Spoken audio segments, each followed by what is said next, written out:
Talbos ng ano? Shit. Kasi sabi ko, Nakain nun? oh, talbos ng sayote. Kahit sa Pinas lang, pwede na. Kaya talbos ng ipil-ipil. Oo, napanood ko yun.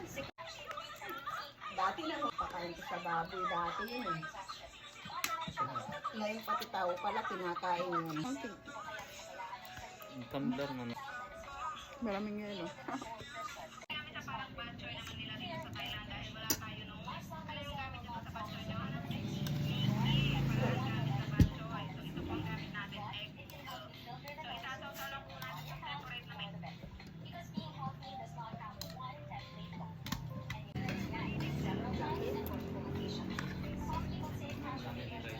Oo, laki ng sopa. Yung nagsinangag ikaw? Oo, kasi medyo basa pa sa ilalim eh. Ah, Naluluto yun. niluto sa...